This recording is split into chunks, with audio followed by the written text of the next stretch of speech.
Баршаңызға сәлем достар, менің арнама қош келдіңіздер. Бүгін сіздермен өте дәмді, ерекше пирог дайындайтын боламыз. Міндетті түрде видеоны соңына дейін көріп, менің рецептім бойынша жасап көрсеңіздер болады. Және де менің арнама тіркеліп, қоңыраушаны басып, комментарий қалдыруды ұмытпаңыздар.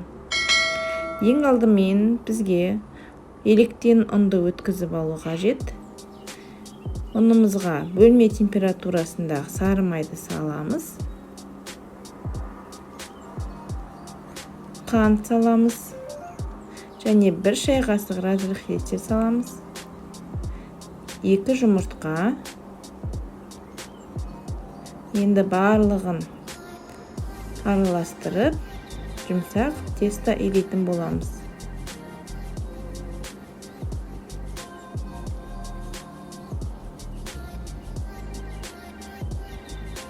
Тестамыз өте жұмсақ, нәзік болып шығады.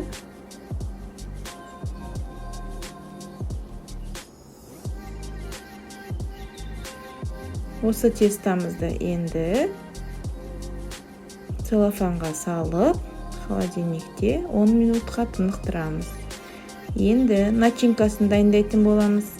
Начинкаға 200 грамм творог, 200 грамм қаймақ,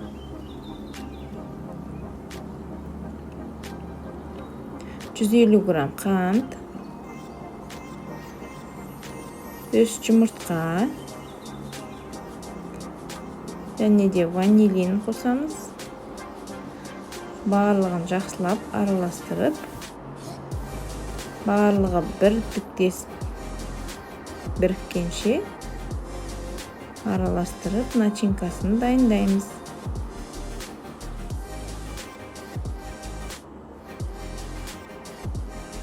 Енді шамамен 22-24 диаметр формамызды алып, жаңағы тестамызды формировать етеміз.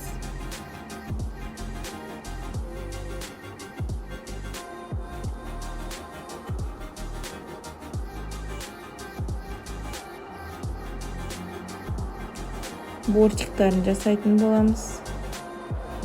Начинкамызды құюға ыңғайлы болу үшін. Достар, барлық керекті заттардың мөлшері описание бөлімінде таба аласыздар. Видеоның астыңғы жағына стрелканы бассаңыздар, осы пирогқа қажетті заттардың мөлшерлері жазылып тұр. Бортигін жаққылап жасап алғаннан кейін, осылай шаңышықмен әсемдеп жерсеңіздер де болады.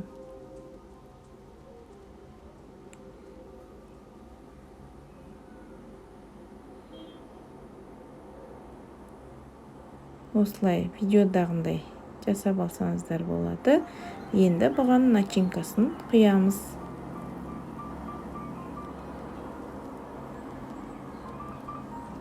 Начинкасын құйып болғаннан кейін өз қалауларыңызша жидектермен әсемдесеңіздер болады. Мен әсемдеуге малинаны қолдандым. Егер сіздерде жидектер болмаса, жай сахарный пудрамен піскеннен кейін себіп әсемдеуге болады.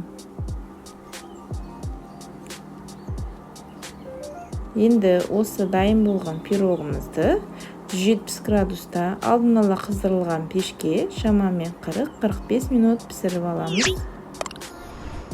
Міне осындай пирог дайын болды.